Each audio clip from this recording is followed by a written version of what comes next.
I realized some aspect of Robbie's gift, and that has sustained me as an artist, sort of as a mainstay, as an entree of artists' food for me since then. It's a strong, unyielding, moral inevitability, always in his work, in a world populated by very fallible brothers and sisters, mothers and fathers. And that's always been something that's always been appealed to me the most about everything that Robbie writes, whether it's play, television, HBO specials. And just recently he gave all of us another gift. It was that he became a faculty member at the MFA. So we get to have him around a whole lot. Every 2 weeks he gets these tiny checks. They're fantastic. It's the only money I make now. Ladies and gentlemen, Jon Robin Baitz.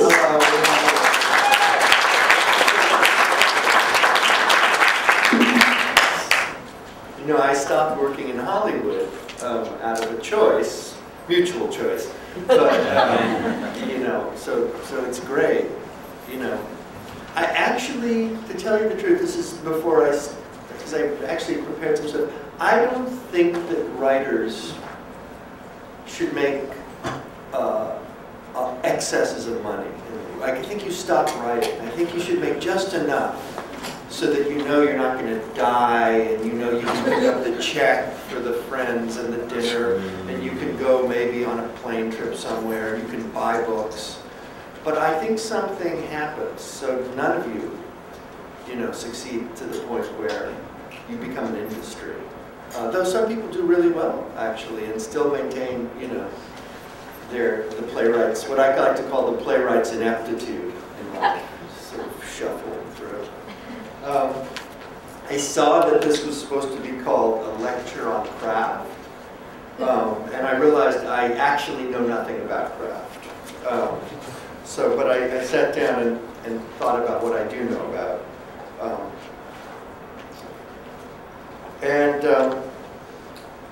I wrote some stuff down. I don't know about craft. I write from fog and smell and from instinct and out of a blur and confusion and anger. And out of the intention to illuminate why I'm not, for instance, Tony Hayward, or I'm not LeBron James or my uncle or aunt. I'm trying to find myself in the world by writing, because I have no idea who I am. My basic position is. This actually, I think, comes out of a slightly peripatetic childhood, 7 years of which were spent in apartheid-era South Africa, which was an invaluable education, because I found myself beautifully integrating with white sort of imperialist culture there, even as a 10-year-old, you know, onwards, and moreover watched my sort of East Coast Jewish liberal intellectual-ish parents, even though my father worked for a giant corporation, also slowly become extremely comfortable. And I realized with things like people getting paid $1 or $2 a day, and you know, the vast, being a cog in the vast system of segregation. And I realized that I'm not the person I think I am at all. And for instance, remember a few years ago when Elia Kazan was being honored with a Life Achievement Award, and I looked at people who refused to stand or clap for him, and I thought, well, what the fuck do you know? You think you wouldn't name names? You have no idea. And that's my basic position as a writer. You have no idea. And I write from that place of, you have no idea who you are, the tests will surprise you. And so rather than what Steve called moral inevitability, I think the only inevitability that I'm aware of is the shock of coming face to face with the person you didn't think you were. And it's in every play I've ever written. Some very badly. And then there's this word craft in the lecture title, which I know so little about that I think like I'm like, you know, the French painter Rousseau, who was called, you know, he was a postman, and everybody made fun of him until, well, a lot of those French impressionists made fun of him. I don't think Picasso did, but everyone else did. And I was only recently on my new play was I finally made aware of the difference between plot and incident. I thought incident was plot, and at the end of the day, maybe it is. But I was working with a director, and we used to be partners in real life. He was helping me, you know, sort of make sense of the play as he's directing it in the Fall at Lincoln Center. And he kept saying, "It's all incident. It's all incident. And your last play was all incident. And nobody pushes you." And he was absolutely right. And, what? I was saying, I have no idea. But incident is, for instance, in Betrayal, an absolutely perfect play. The dynamic at lunch between two men, two best friends. The tension and the ferocity and the love and war between them. That's incident. Plot is the fact that one of them is fucking the other's wife. That's the difference. And I only realized that. Incident is Lear on the heath, decorated in wild flowers. And half or three-quarters insane, being recognized by Gloucester. The trick of the voice, I do remember, is not the king. And Lear's perfect answer, I, every inch a king. That's incident. Plot is, wow. I didn't even write what plot is, but plot is, you know, Lear. We know the plot. But I confused the two. Do I have to say the plot is Lear? No. I'm so stupid I probably should say it just to be proven wrong. It's about a mean king. But the problem is I love incident, and I don't love plot. And that's not I mean, I sort of find it comforting to realize that I'm 48, after a dozen or so plays, 40-some hours of TV, 2 movies, that plot is less interesting to me still than incident. Life occurs in incident, it doesn't occur in plot. Nuance and recognition occur in incident. Plot's the adrenaline, and incident's the tissue of a play. So that's why I think to be a playwright, you look so confused by that thought. No. Okay. That's why I think to be a playwright means to be a very, very close observer of incident. I mean, Jules, I think, actually, is a perfect observer of incident. You see it in every single frame of his drawings, in every little moment of a play like Grown Ups, for instance. Certainly, maybe Little Murders has a giant plot. But I mention incident because our lives are not made up of plot at all. They're entirely made up of incidents. And in this, the age of distraction, I think it's very, very difficult to recognize the difference between the two. Is there a role for playwrights, for citizens, civilians, in being parties to incident, an active one, as artists? Is there a role for us in the boomeranging pinball, like mesmeric panoply of incidents that merge, say, into a gray-white noise around us that murmurs Gulf oil spill, Mel Gibson, Obama healthcare, Mel Gibson care, Obama healthcare spill, all day long, and flattens out all of the above into one big other outside ourselves. To me, the job of being a playwright, being this playwright, everybody's job is different, thank God, or there would be no room for me, is to determine where we reside, at what angle do we matter? Do we become relevant in a world of constant murmuring incident? Do we think our politics matter? Do we think the way we live our daily lives makes a difference in the world? Do we lie to ourselves in order to think better of who and what we are? It's easy to find the answer to that in plot. It's harder to find it and more interesting to find it in incident. The enemy of distraction, for instance, I'm talking about ways to get around the big murmuring noise, is silence. And the more and more I find silence to be the most useful tool in my writer's almost empty toolbox. And I mean not even music, it's just silence for me, and finding a way to listen to this monologue in my head and try and distill it into its theme. What is that monologue about? Is it bruised grievances? Is it quiet outrage? Is it how will I make that great meatloaf that we had? But what is the actual theme of life? And you can hear it in your silence, I think. The more silence, the better. You can distill it into a subject. And this brings me to this other thing about craft that I know. There's actually no such thing as being blocked. It's something else.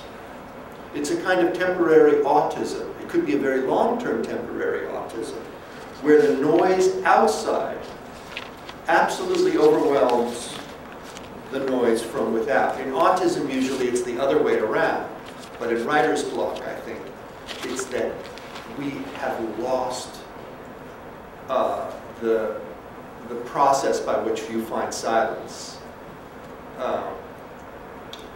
And in order to write, you have to be able to hear both sounds equally, in equal measure.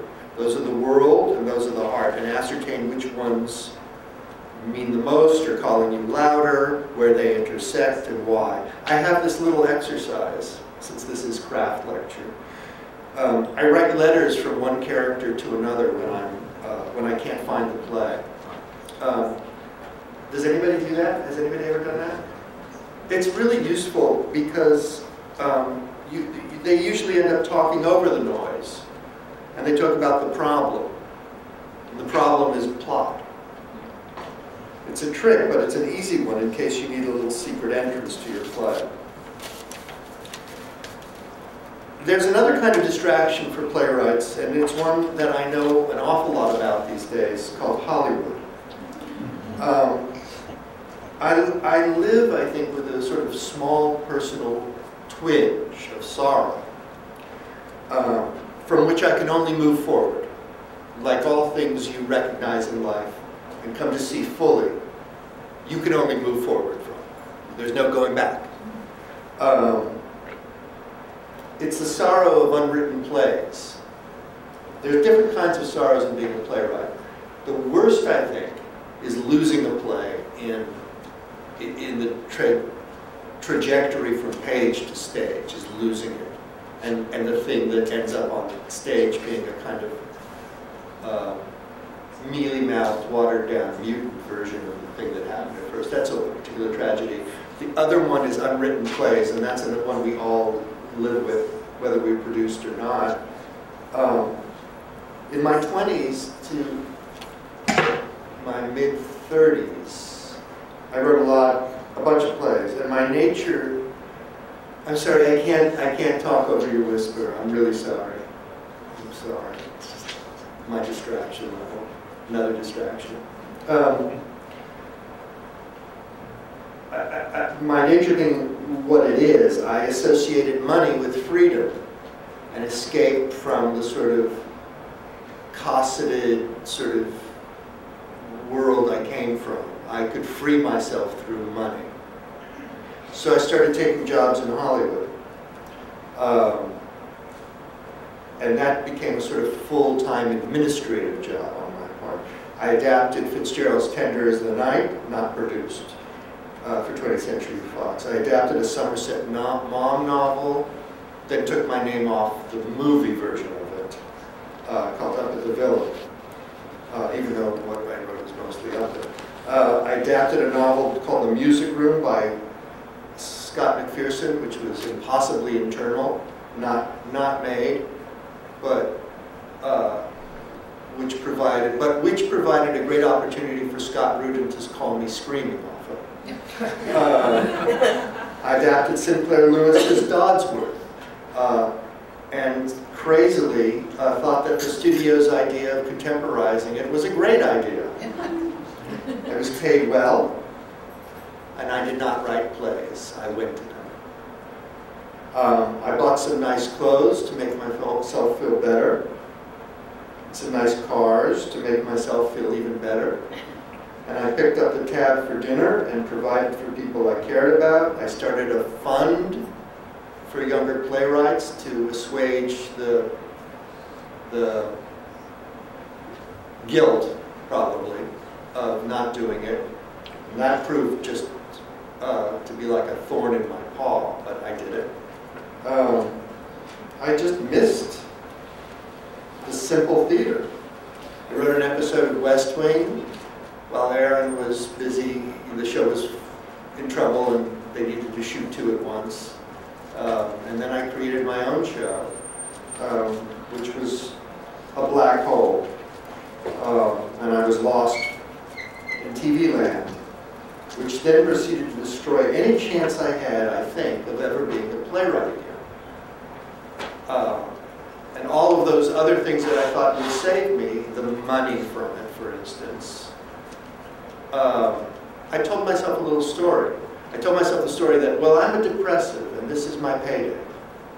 And I got to take this payday because I can't write all the time, and I get blocked. And so I'm going to just sit down and take this payday, and then the rest of my life will be whatever it is. Well, that's actually quitting. That's just another name for quitting. And within the quitting was the sort of exhilaration and pain of fighting a network, giving jobs to all of your friends when you could, writing crap and telling yourself that it's okay, and countenancing the crap that other people write there and tell you that it's okay, and you tell yourself and them that it's okay, but you're not the playwright anymore. And I thank God that I actually had one of those moments that I keep writing about where you confront the who and what you are. You look at it. I really looked at it because I was in real pain. And I managed not only to extricate myself from the show, I managed to do so in a way that meant they didn't have to pay me anymore either, which I don't regret. There was a Writers Guild strike a few years ago, if you remember, and I was very vocal about it. And I got angrier and angrier at the position of the networks and studios, and I was sort of writing about it in the Huffington Post a lot. And finally, one day I wrote this thing about, I don't know how people like Bob Iger and Les Moonves, and I named all the heads, are able to look at their children across the breakfast table. And I was fired that day during a strike, which meant you could use force majeure, act of God. You could get rid of anybody you didn't like. And I, in my I was despondent about having been so spectacularly self-destructive. And I had lunch with Mike Nichols, who sort of listened to me. And I was blaming myself for having ruined my only chance at actually providing for my old age, which at that point I sensed was quickly approaching. And Mike listened and he said, well, you know, I used to have this amazing hobby. I raised horses doing that. And it was fantastic, and it was incredibly fun for me, and it was also incredibly expensive. And you have an expensive hobby called telling the truth. And I felt fine at the end of that. I thought, okay, well, and where can you do that the best, but in the theater where there's nothing between you and the truth? Anyway, having fled, I sat down, this is by 2007, and thought I'm going to have to teach myself how to write a play again. I have no idea. I mean, none. I have a drawer.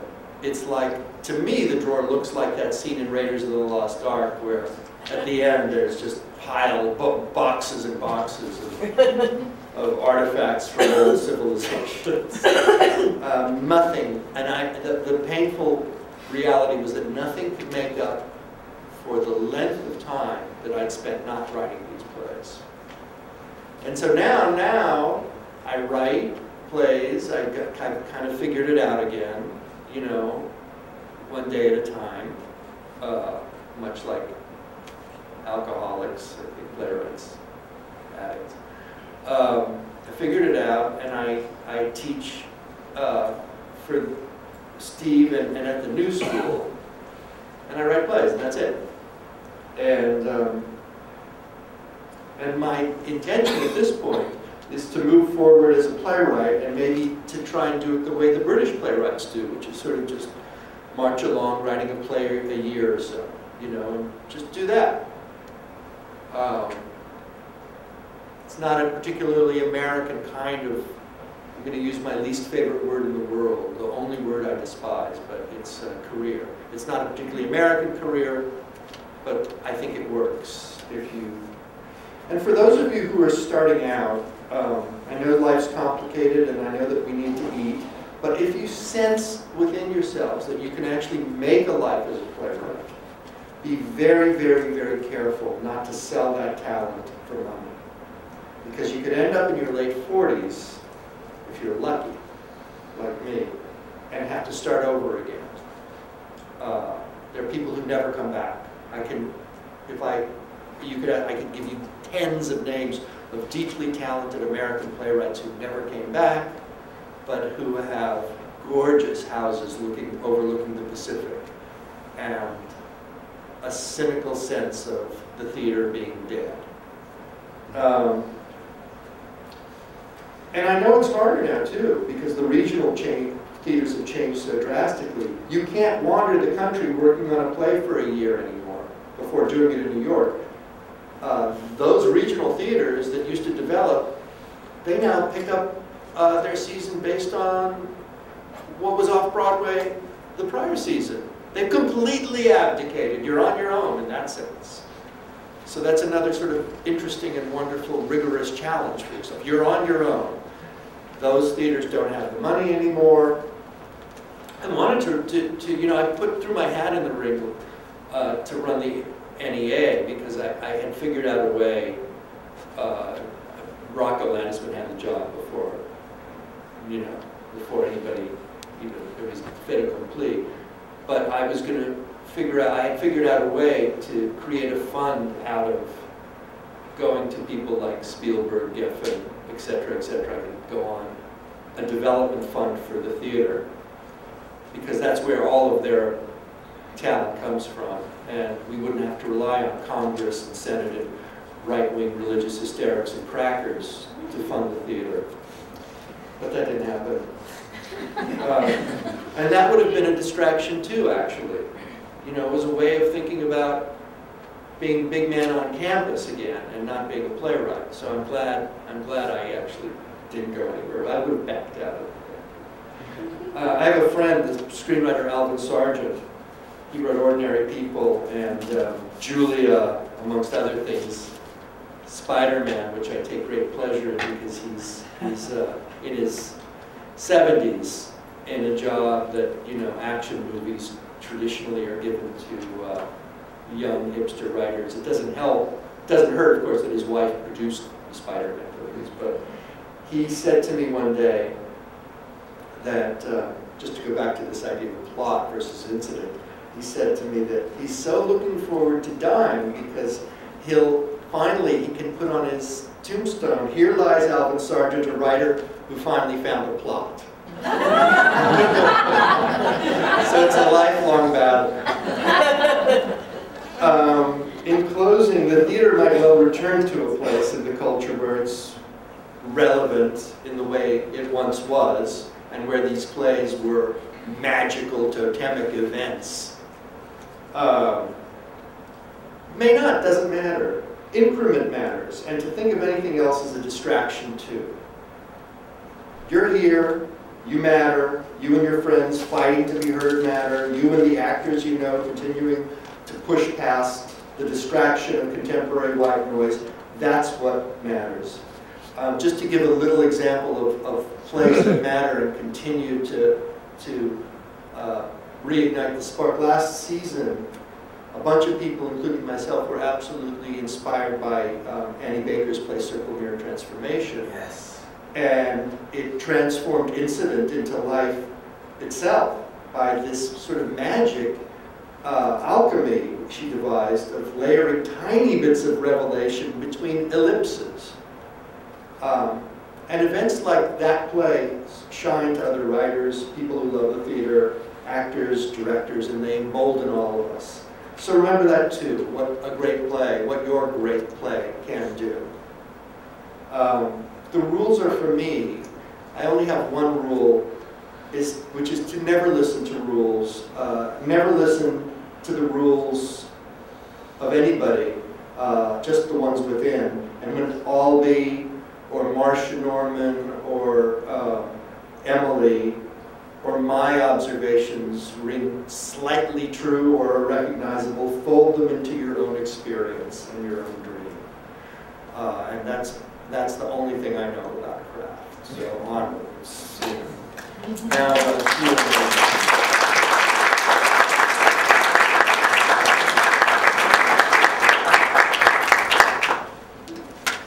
so, about this teaching thing that's just sort of recently come into your life, right?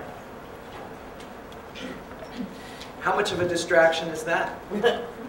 well, it's actually, it's the perfect thing for me because it's not a distraction. It actually encourages a kind of critical thinking and clarity about process. It's in the theater itself. I wouldn't do it if I had to do it, you know. If I really had to go in or else I would die. I think it would sour. But because I want to do it, you know, I'd rather work in a bookstore if I did. But I found it to be exhilarating to discover the pathways that newer writers or people in different places.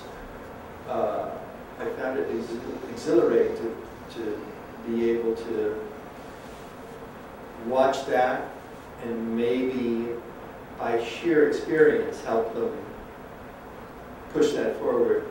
But I do it one day. My rule is 1 day a week. You can only, and really just give your whole day to it. You know, whatever you're reading of theirs, do it in 1 day. And then teach that day too. And then the rest of your week is all yours. So I like it. I think it's not a distraction. But it helps you inform your work? It helps me weed out the extraneous bad ideas that I live by, you know, and challenges me to be articulate about what I do, you know. So yeah, it helps. It certainly, I mean, listen, it might be distracting, but it's less distracting than having to go to the set and rewrite Sally Field's speech to her daughter. You know. Robbie's been very successful as a writer, as a presenter, yes, but as also as a teacher. This workshop that he taught in Manhattan, in the Manhattan track, run by Magdalene. One of the plays that was written in his class, which was his assignment to write a play, is actually being read here at the conference on the 30th. Most of you guys won't be here, but yeah, that's right. This playwright Thomas Higgins, with Robbie's help and shepherding, is now at the workshop in Ojai. It's the Ojai Playwrights Conference, which you guys should look at online a little bit. It's a really great place to send plays to think about workshopping. It's in the mountains above Santa Barbara. And Robbie, you're dramaturging that play. I'm dramaturging. I'm trying to find the right moment to take it away from him. So, like that moment in a child's painting. Yes. Still a masterpiece. My father-in-law used to do that all the time with Emma and Bridget. Take it away. Yeah. My father-in-law, who's a scenic designer, would always, my wife and her stepsister, you would set them down to draw, and always then would remove the paper or the pen, at the right time. That's exactly right. Magdalene, were you? I have a question.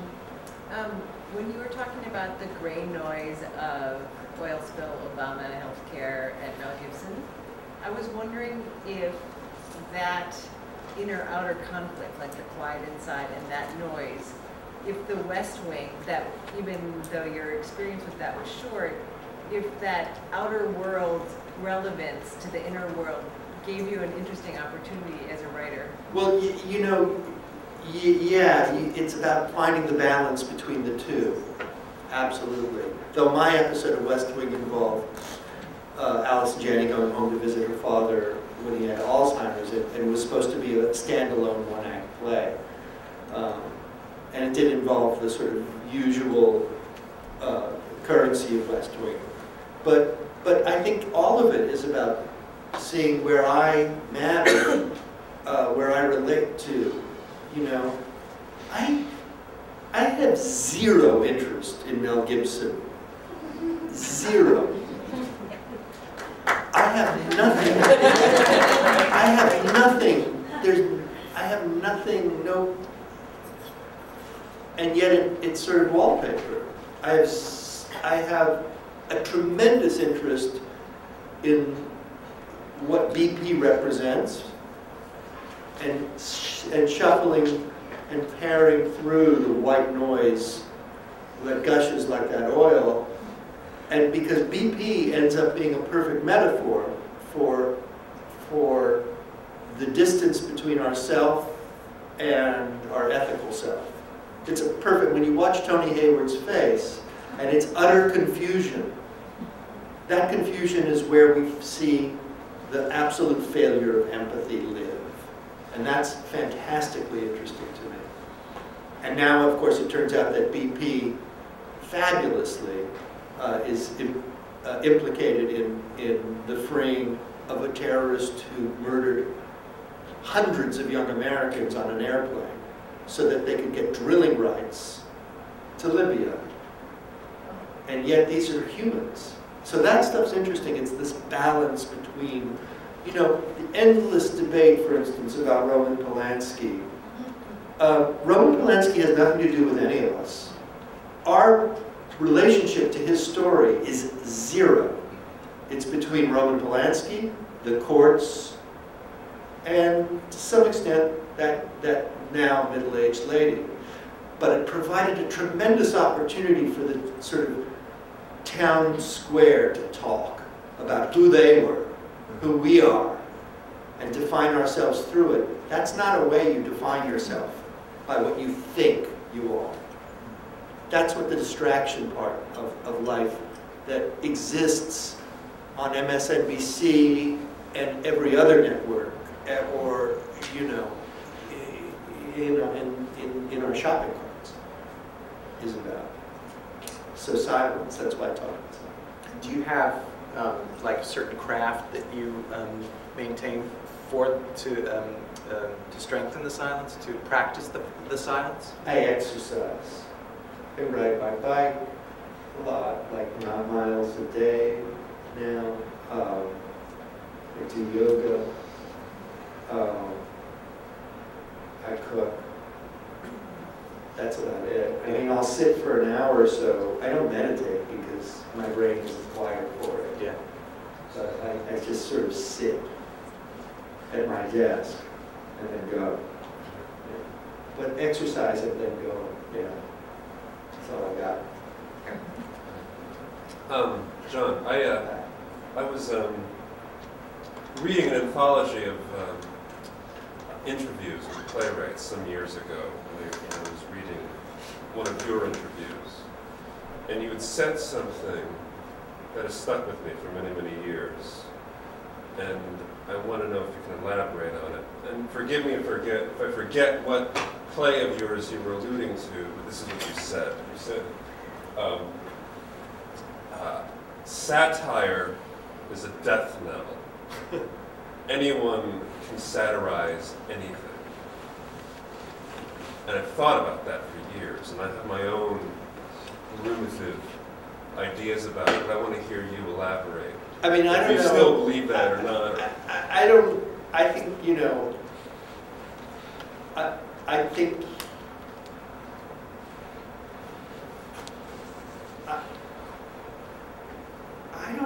I think satire has actually become a kind of form of enervated sarcasm now, for the most part, you know, and it's degenerated into kind of post-SNL skittishness, which you see all around you, and it doesn't, the old notions of satire, I guess, I mean, sometimes you see it in Molière, sometimes in, you know, Mark Twain. I think that a kind of sophistication has gone out of the tire, the air of sophistication is out of the tire. And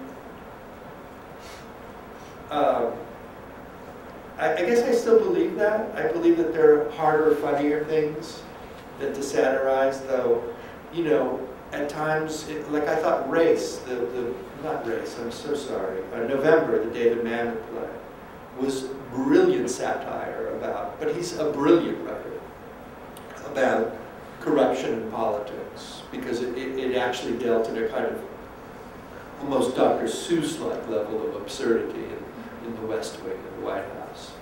But the examples are pretty rare of something that goes beyond the sort of teenage wisecracks of Mad Magazine, or now this stupid entropy of Saturday Night Live. Yeah. Hi. It seems to me like you found the hopefulness of your writing through embracing the hopelessness of it in a strange way. I'm curious, how do you approach your writing on a regular basis? Like, I know you're going to teach now, you take it, you just said like in a 24-hour kind of volume, but like Albie was saying that he doesn't write that much. He writes in his head, he pictures it, he visualizes it. Can you talk a little bit about your process? Exactly like Edward. I will walk around for months and make little notes and scrawl little things, phrases, sentences. I'll start a scrapbook and cut out pictures that seem like I walked. My new play, I was sitting on a beach and a lady walked by me in a caftan. And I'm an old lady with sort of Pat Buckley regal kind of Nan Kemper and regalness to her. And I suddenly saw her life as I saw her life. I saw the imagined thing of her life. And I sat down that afternoon. I had made a note in my notebook, write a play about a woman who writes a memoir of her family. And that woman I saw on the beach became that girl's mother. And that told me the story about her politics, about her history, her genealogy. So I don't do that thing that everybody apparently says they do, which is to sit down every morning and write. I don't know how you live that way. That seems like monomania to me, personally. I trust that what most people call laziness is actually the unconscious at work. Is your writing of plays different than the writing that you did like in Hollywood and for the TV? Like, totally, yeah. That was all about, you know, act breaks and where the commercial is and stuff like that.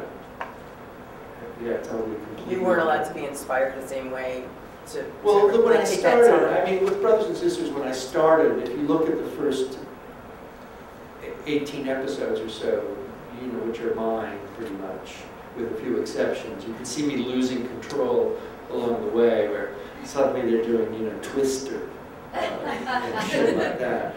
And, but there was a certain amount of inspiration in trying to write about a matriarchy that was, going to save America and save it from all of these, Dick Cheney, Karl Rove, George Bush, dead white males. But then the network got wind of that, and then it became about Twister. So, yeah, it lasts. But I think actually, you can do small independent films, and I think maybe it depends on the situation that you're working with. But it's very different, not the same, never the same.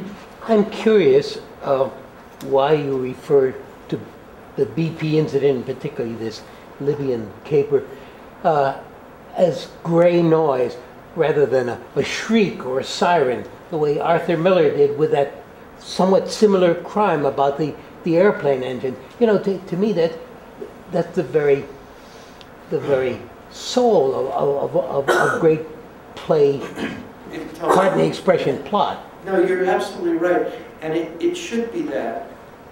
I think it gets rendered into the sort of smoothie of white noise by the news cycle, where it just becomes another example of and instead of being a horror worthy of a Nuremberg trial, it gets flattened out.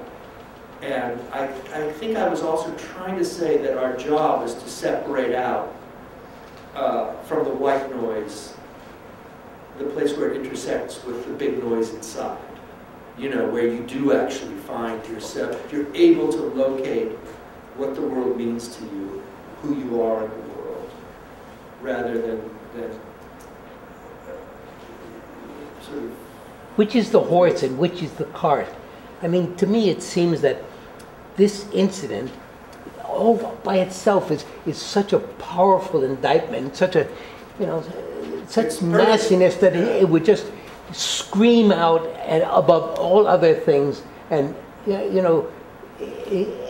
I cannot conceive of it as being part of a dull gray background. It's rendered into dull gray background by the constant flow. It's not at all that. In fact, it's a perfect metaphor for the way in which the power of the individual has become less prescribed in the world, and by the absolute marriage between big business and government. It's a perfect story. It contains multitudes within it. And yet my fear is that it merges somehow impossibly with Mel Gibson in the town square. And if you watch the news, that's what happens. Those stories have absolute equal measure. In fact, actually, Mel kind of gets more. And we don't have to think about what the BP of it all means. Your outrage is not shared, which is why you're sitting here. But you're a playwright, see, you've got to have that subtle distinction. We're saying the same thing. We're totally saying the same thing. I mean, I am outraged, and it's my lingua franca. I mean, I've spent so much time sort of, if you look at a play like Three Hotels, it's actually about that. It is exactly about that. Yeah. Anyway. And so is Love and Mercy, which is the new play that Robbie was just talking about. Changed. Oh, what's the new title? Other Desert Cities. Other Desert Cities. This is a sign as you drive out to Palm Springs in California. You can either turn to Palm Springs, or else you can go out further into the American desert to this mystery of other desert cities. It's actually really terrifying stuff. I don't want to go to other desert cities. But there's outrage in that play too, and very political and very moral outrage that is sort of the engine that drives it along. Yes? Hi. So in your workshop and here, I heard you talk about Hollywood a lot. And I'm just curious if you feel like if you could redo your life, if you would undo that part of it. I know that's... But she asked if I could redo it.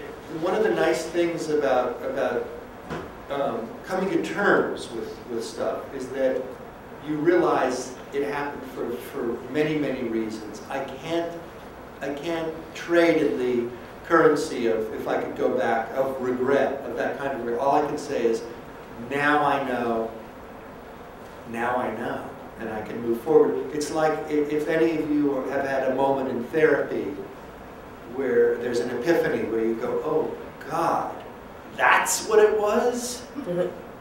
It's okay to have a little bit of regret, but mostly the active thing is to say, and onwards, and onwards. So you feel like it was a valuable experience?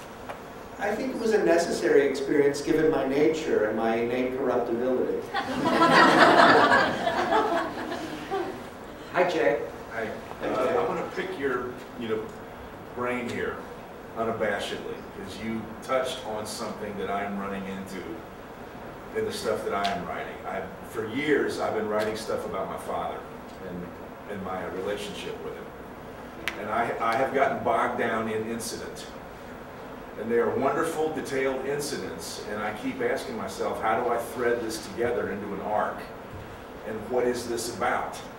And the only thing that I can come up with is that this is about the process of learning how to love people and how to accept the notion that the acceptance of a human being's limitations is not necessarily absolving that person or you of any obligation to improve, but can in fact be an act of love. And like, is that a theme? That's a theme, it's not plot. Plot is what happened next. Oh, okay, but you mentioned a technique of one character writing a letter to another character. Have you any other techniques to share with us? Because I'd like to hear them. I try and tell the story of the play to myself. The story of it. Okay. So that it's like a serial where you go, and then what happened? And then what happened?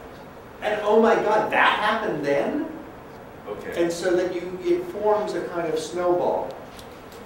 And the telling of the story can't be like, your Yenta mother. My mother's visiting me right now, and she keeps telling the same wonderful story about the deaf mafioso sitting next to her on the plane who wrote notes to her and flirted with her. She's told the story 5 times. There's no plot whatsoever. There's merely a collection of incidents involving, flight attendants and invitations to, to Merrick, Long Island. So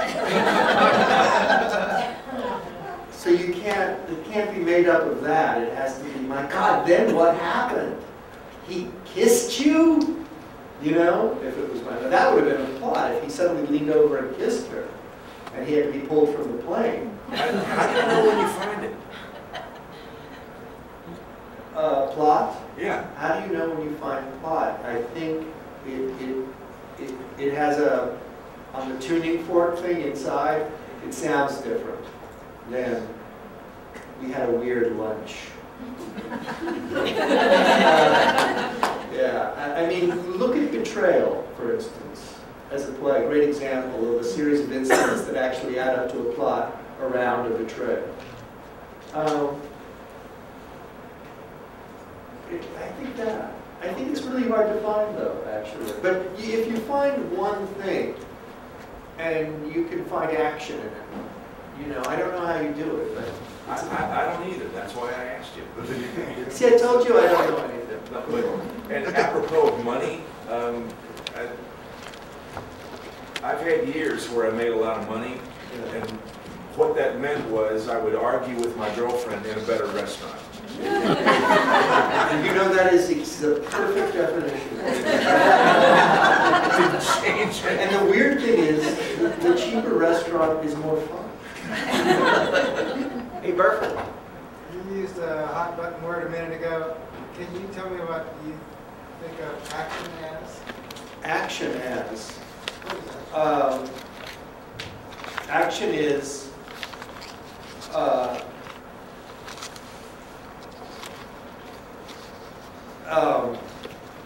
You don't have to. no, I was distracted by something.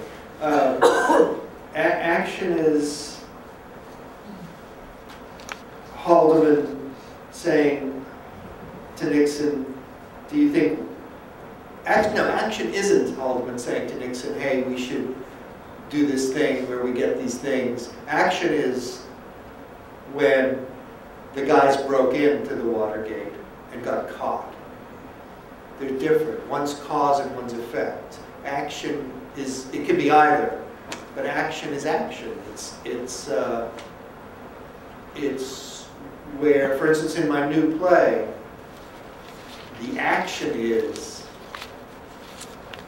the fight within this family over this daughter's right to describe these people publicly in print. And the action is the fighting itself. Then what happened? Then what did she do? What gun did she pull out? They have secret weapons too. It's the battle itself. The action of the play is its forward movement. Okay, that? More? Yes. Any more? There must be. We have 15 minutes. Okay, you mentioned Scott Rudin. Oh. Now, he's produced some wonderful movies and he's produced theater as well. Could you talk about him a little bit? Scott Rudin? About Scott Rudin? No, I mean, he's a very talented producer who has great taste. That's all I can really say about him. And good relationships with very talented people. And perfect taste, usually. So. Yes. Did your writing place work at writing poetry or short stories, or you always knew that? No, I liked actors. I didn't want to hang around with civilians. I like Pinocchio when he runs into the fox or whatever, running away in the theater. I didn't want to be in real life. And my parents actually loved the theater, and they kept taking me when I was a kid. And also I was living in all these weird countries and learning the way people behaved. And then somehow back in LA, when I was sort of a young man, I fell in with a group of actors. And I just ended up as a playwright, sort of by someone had to write stuff. And I did that. You had a question. It has to do with plot, incident, a narrative or a script or play are made up of both the plot and incidents, right?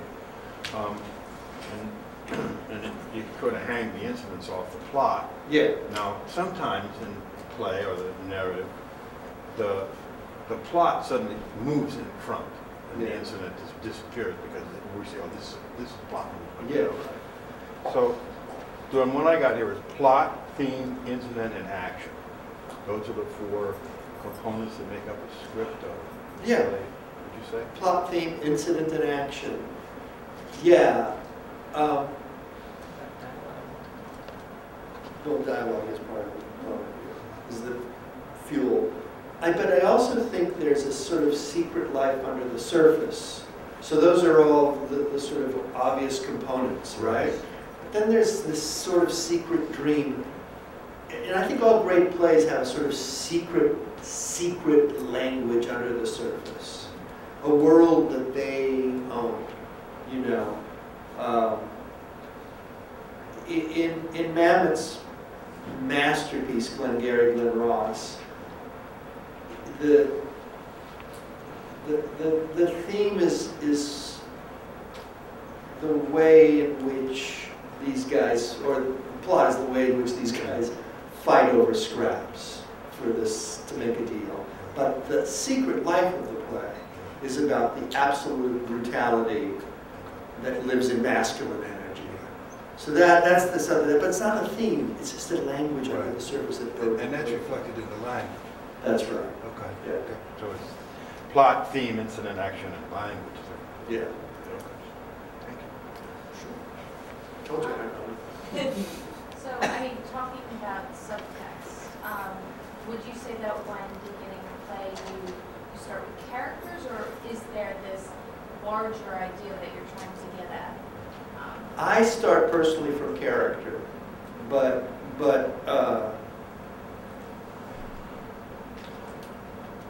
it ends up in service of something bigger.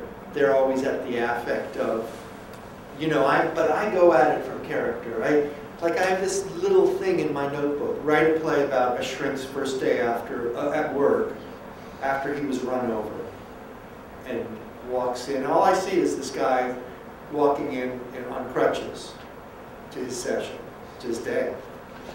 I don't know where, you come back in a year. That play's probably actually about wounded healers and it's probably about the will to survive in a very cruel world. And he probably tried to kill himself. And one of his patients probably realizes that. He didn't fall in front of a car. That's all I know right now. But I'll know more when I see a yellow Fiat on the street, or I see a man in a fedora, or a lady, or a painting by Francis Bacon or Lucian Freud. Actually, Lucian Freud. I'll see more. The wallpaper will start forming. I see their clothes, and then I see the play later. And then people yell at me and tell me to fix it. You call that plot? Hi. After working in with film, screenwriting kind of world, coming into the playwriting world, did you encounter any kind of distrust coming back into it, or? No. I mean, I was me. I was rocket. They were like waiting for me to come back. Sometimes there are some writers that go. Well, it's not like I've been gone, it's not like I've gone out and written Jaws, worked on Star Wars. I mean, I've done dinky little things. I think there was I did get a little bit of well, are you ever coming back? What's that television show? Well, what did I got a lot of now that you're rich. What did Edward say to you just outside? Well, I know you've been a lot of time making a lot of money. I hope you're coming back at some point. It's like, Edward, I've been here in Bridgehampton for the last 2.5 years writing plays. Shut up. Oh, that's fine. That's much better then. Exactly, it just took place at the right The only time. thing that because I'm innately ornery, I despise the sort of high priesthood thing about the theater before I went sort of quote unquote Hollywood, oh, you have to dedicate yourself to this, sort of this cultish, religion, and this part of me was like, I want ice cream and tacos and watermelon, and I don't want to have to write these plays. I want to go be frivolous, and it burned out my system. And I still think the theater does this terrible thing where they say, oh, go to Hollywood and and don't take it seriously and take their money. It's actually really corrupting. If you are going to do it, really learn how to do it, and then step back and forth. As Tom Stoppard says in The Real Thing, life is about shifting your weight, shifting your balance. God, it's so great to do a monologue like stuff. I mean, any one of you could be up here saying exactly the same thing. It's just so mortifying and fabulous. Well, it's a good example of being invested, because all of these people are investing you with the power of being. Yeah, it's a big mistake. Um, I'm going to go home and listen to my mom tell the deaf mafioso story. Bang my head against it. What? This is going to be on that stupid TV station you guys have? Do we have a stupid TV station? Maybe. Well, I turned on last year, the thing with Alec and me. It was like, and It must have been on Plum or something. I don't know, I was morbidly obese and looked like Julian Schnabel had just swallowed Orson Welles. Alec looked like my next meal. I wanted to ask you how you overcome on a regular basis the insecurities that everyone faces when they're doing I have zero insecurity. Having worked with you, one of the most charming things that I thought, we'd gone back and forth before your first day of class, and then the first day of class, you walked in and looked at me and said, "Boy, did you make a big fucking mistake." I did. I convinced myself that I know a little bit, I know something. I can convince myself that there's actually a reason they thought of me to come in. There was a reason. And then, also that if you decide not to lie about anything, you're pretty much okay. That's pretty much it. Yeah. Nobody else. Oh, yeah. It's kind of a personal question on my part, but do you have any advice in a teacherly way? I guess I'm asking for people switching genres who want to approach playwriting after perhaps years and years of fiction, Read poetry. millions of plays. Read millions and millions and hundreds of millions of plays. Everything you can, again and again. Read all of Chekhov deeply. Read all of Pinter deeply. Read Tennessee Williams deeply, O'Neill deeply, Odette deeply. Just read plays. A writer is a reader moved to emulation. That's all that really says. That's all. Hi. Hi. You started out talking a little bit about how you're finding yourself through writing and that process through the fog or some idea like that, as opposed to this, thinking level of responding to what's going on out there from the media. Can you talk a little bit more about what that is for you? Find yourself through writing? I find where the real insecurities are, the real outrage are, I think what I'm not, for instance, I'm not